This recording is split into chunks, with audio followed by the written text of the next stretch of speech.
कश्मीर से, जहां operation all out के जरिए लगातार आतंकियों का खात्मा किया जा रहा है। लेकिन जम्मू कश्मीर के कुलगाम में आज सुबह से ही एनकाउंटर जारी है। सुरक्षा बलों और आतंकियों के बीच मुठभेड़ की खबर सामने आज सुबह आई और इसके बाद पूरे इलाके को घेर लिया गया है। खबर ये मिल रही है कि 2 से 3 आतंकियों को सुरक्षा बलों ने घेर लिया है। ये तस्वीर देखिए, कुछ देर पहले की तस्वीर है, कुलगाम की तस्वीर आपको दिखा रहे हैं, जहां आतंकियों से मुठभेड़ की खबर अभी भी मिल रही है और पूरे इलाके को आपको बता दें कि घेर लिया गया है। कोशिश ये जारी है कि इन आतंकियों का खात्मा किया जाए। आज सुबह सुरक्षा बलों को जानकारी मिली थी कि इलाके में यानी कि यारीपुरा इलाका है जहां पर आतंकियों के रहने की खबर मिली, जिसके बाद अब सुरक्षा बल ने पूरे इलाके को घेर लिया है।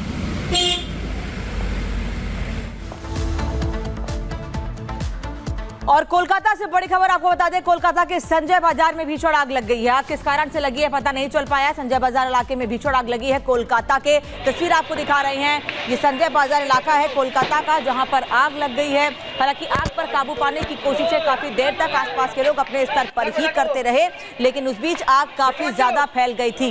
कोलकाता में आग का तांडव देखने को मिला है। संजय बाजार इलाका है जहां पर भीषण आग लगी है। किस वजह से यह आग लगी है इसका पता भी नहीं चल पाया है, लेकिन आप देख रहे हैं इस वक्त आसपास पेड़ पौधे हैं और ऐसे में आग धीरे धीरे फैलती जा रही है और कुछ चीजें भी आसपास हैं, कुछ दुकानें भी वहां पर हैं, दुकानें भी इस आग की चपेट में आ गई हैं।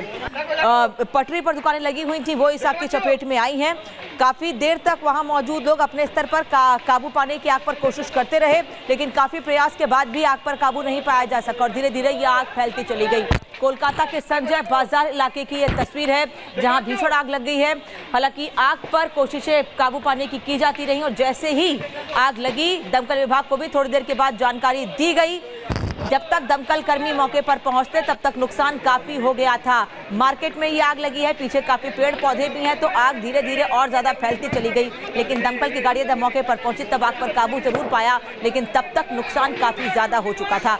और ये तीसरी तस्वीर, जो दुकानें उस लाइन में और आगे थी, आग वहां तक ना फैले इसको ध्यान में रखते हुए लोगों ने अपनी दुकानों को खाली करना शुरू कर दिया। मौके पर अफरा तफरी मच गई। समय रहते कुछ लोगों ने अपनी दुकानों से सामान बाहर निकाल लिया, जिस वजह से नुकसान उन लोगों को नहीं हुआ, लेकिन कई दुकानें ऐसी हैं जो इस आग में जल गई हैं, उन्हें नुकसान हुआ है। लेकिन कुछ लोगों ने समय रहते अपनी दुकानों को खाली कर लिया है। ये तस्वीरें आप 3 देख रहे हैं। एक तरफ मार्केट में आग जिस पर काबू पाने की कोशिश की जा रही है, दूसरी तस्वीर उस वक्त की जब आग लगी हुई थी और साथ ही वो लोग जो अपनी दुकानें खाली करने के लिए लगातार प्रयास कर रहे थे, वो तस्वीरें भी आपको हमने दिखाई हैं। संजय बाजार इलाके की यह तस्वीर है, किस वजह से आग लगी पता नहीं चल पाया।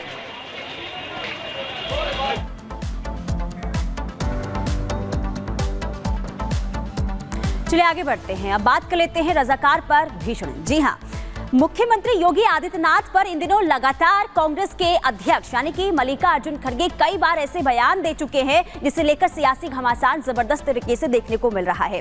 कई बार मल्लिकार्जुन खड़गे जोश में होश खो बैठे हैं और कई बार मुख्यमंत्री योगी आदित्यनाथ को उन्होंने आतंकवादी तक कह दिया, लेकिन मुख्यमंत्री योगी आदित्यनाथ मर्यादा में रहे और अब यानी कि जब मुख्यमंत्री की तरफ से जवाब दिया गया तो मल्लिकार्जुन खड़गे की बोलती बंद हो गई। लेकिन ऐसा क्या कह दिया है मुख्यमंत्री योगी आदित्यनाथ ने, आपको रिपोर्ट के जरिए दिखाते हैं।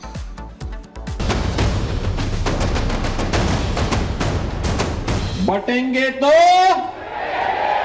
और एक रहेंगे तो सेफ रहेंगे।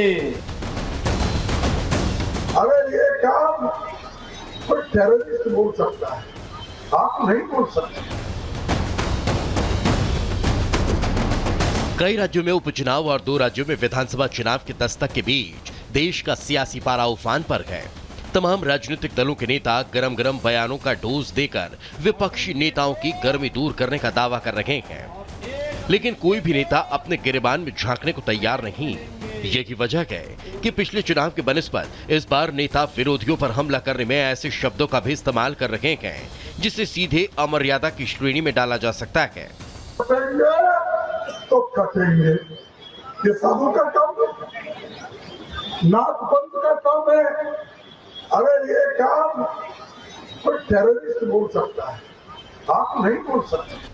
आमतौर पर कांग्रेस अध्यक्ष मल्लिकार्जुन खड़गे राजनीति की लक्ष्मण रेखा का पालन करने के लिए जाने जाते हैं, लेकिन उन पर पार्टी की डूबती नैया को पार लगाने का ऐसा दबाव है कि इस बार उन्होंने हद ही पार कर दी। उन्होंने बांटेंगे तो काटेंगे के नारे का जवाब देने के लिए सीएम योगी को आतंकी ही बता डाला, जिसे खुद विरोधी भी नहीं पचा पाए। खड़गे के इस बयान ने बीजेपी नेताओं के सब्र का बांध भी तोड़ दिया। खूब जवाबी हमले हुए, ऐसा लाजमी भी है क्योंकि जनता के चुने गए प्रतिनिधियों को आतंकी बताना अमर्यादित है। लेकिन सीएम योगी ने अपना धैर्य नहीं खोया, उन्होंने सीमा में रहकर खड़गे को जवाब दे दिया। उनका जवाब ऐसा था कि न तो कांग्रेस अध्यक्ष एक लफ्ज कह पाए और शायद न कह पाएंगे। आपको गुस्सा करना है तो निजाम पर करिए, हैदराबाद के निजाम को। रजाकारों ने आपके गांव को जलाया था, हिंदुओं की निर्मम हत्या की थी, आपकी पूज्य माता को, आपकी बहन को, आपके परिवार के सदस्यों को जलाया था। इस सच्चाई को देश और दुनिया के सामने रखिए कि जब भी बटेंगे तो इसी प्रकार से निर्ममता से कटेंगे। राजनीतिक विश्लेषक भी सीएम योगी के इस अंदाज से भौचक्का हैं, क्योंकि आमतौर पर सीएम योगी विरोधियों पर आक्रामक हमले के लिए जाने जाते हैं। लेकिन जिस तरह से उन्होंने खड़गे की आपत्तिजनक टिप्पणी का जवाब देने के लिए खड़गे के सामने इतिहास के पन्ने पलट दिए, विरोधी भी योगी के इस अंदाज को देखकर दंग तो हुए, लेकिन चुप रह गए, क्योंकि उन्हें मालूम है कि सीएम योगी खड़गे के जिन जख्मों को कुरेद रखेंगे, उन्होंने अगर उस गड़े मुर्दे को उखाड़ने की कोशिश की तो धूर्तता के कफन में दबा सच बाहर आ जाएगा और मौका परस्ती की सियासी दुकान के पकवानों पर बैठी भिन भिना रखी मक्खियां भी झटके में गायब हो जाएंगी। Bureau report, Republic Bharat.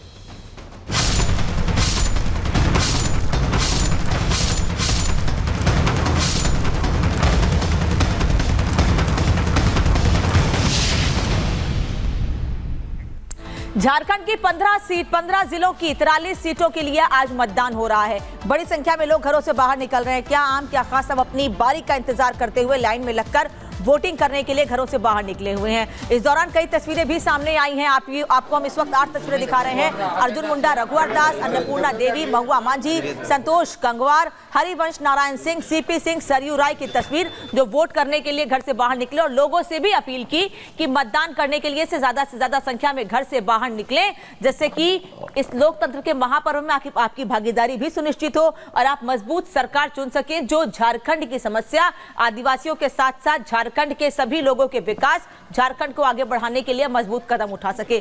बार बार यह अपील की जा रही है कि 24 साल का हो चुका है झारखंड, और झारखंड को जिस स्तर पे होना चाहिए था, सरकारों ने वो काम नहीं किए हैं। इसीलिए अगर दोनों ही तरफ से ये दावे किए जा रहे हैं कि अगर हमको मौका मिलता है तो हम झारखंड के विकास के लिए काम करेंगे, और उसी को लेकर लोगों से अपील की गई, लोगों ने भी वोट का बढ़ चढ़कर। और ये 5 तस्वीरें इस वक्त आप देख रहे हैं, और कि सुबह 7 बजे से ही बूथों पर लंबी कतार लगी है वोट करने के लिए। बुजुर्ग मतदाता वोट करने के लिए बाहर निकले हैं, लोगों को उत्साहित किया है इसके लिए, और बड़ी संख्या में बूथों के बाहर भी लोगों को उत्साहित करने के लिए और वोटिंग परसेंटेज बढ़ाने के लिए ऐसे ही उत्साहित किया गया।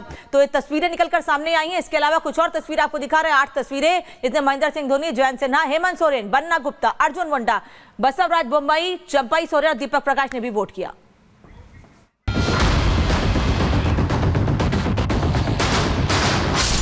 झारखंड में पहले चरण के रण के लिए हर तरफ जोश और उत्साह देखने को मिला। जहां एक तरफ सुबह से ही पोलिंग बूथ पर लोगों की भारी भीड़ नजर आई, तो वहीं वीआईपी वोटर्स ने भी घरों से निकलकर अपने मताधिकार का इस्तेमाल किया।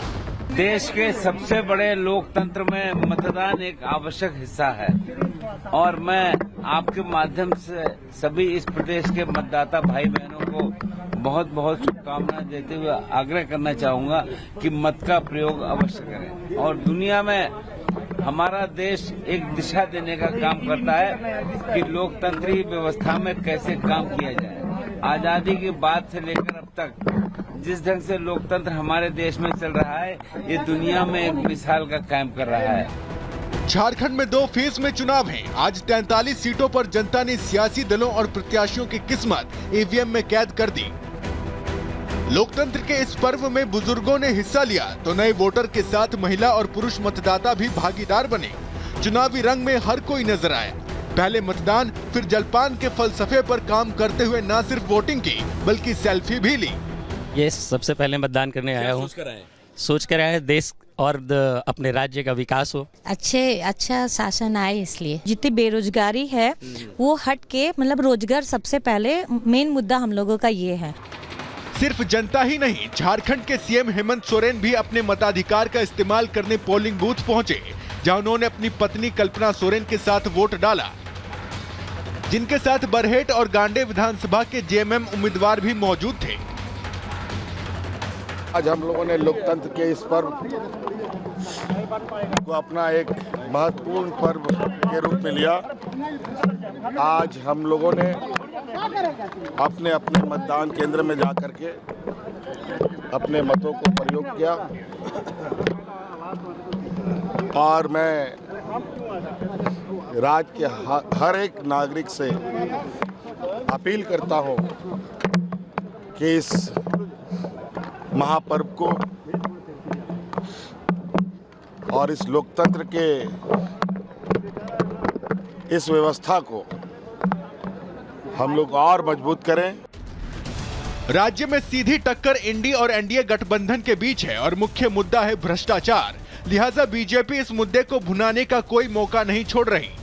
पब्लिक परिवर्तन के मूड में है और परिवर्तन इसलिए कि जो सरकार है भ्रष्टाचार की नींव पे खड़ी है, जिसने बालू बेच दिया पेट नहीं भरा, कोयला बेच दिया पेट नहीं भरा, खनिज बेच दिया पेट नहीं भरा, सेना की जमीन बेच दी पेट नहीं भरा, आदिवासियों को जमीन बेच दी पेट नहीं भरा। और जो वायदे किए थे एक भी वायदा कहीं धरातल पे उतरा नहीं, सिर्फ मुंगेरी हाल के हसीन सपने दिखाते रहे। देखिए, मैंने तो अपने मताधिकार का प्रयोग कर लिया, क्योंकि ये अधिकार भी है और कर्तव्य भी है। तो मैं यही कहूँगा कि हर व्यक्ति को मताधिकार का प्रयोग करना चाहिए। भ्रष्टाचार के साथ साथ झारखंड में आदिवासियों की अवहेलना और घुसपैठ भी एक मुद्दा है, जिसके जरिए कभी सोरेन परिवार के करीबी रहे पूर्व सीएम चंपई सोरेन ने भी झारखंड सरकार पर सवाल उठाए। आदिवासी समाज का व्यवस्था को भी आज चरम ये कर दिया, बाधा इसको ऐसा कर दिया, आदिवासी समाज को चूर चूर कर दिया है। आदिवासी व्यवस्था को भी तोड़ने में, आदिवासी परिवार के साथ अत्याचार करने में नहीं छोड़े हैं। कितना बेहबूटी का वहाँ पर बेटी पर अत्याचार हुआ है।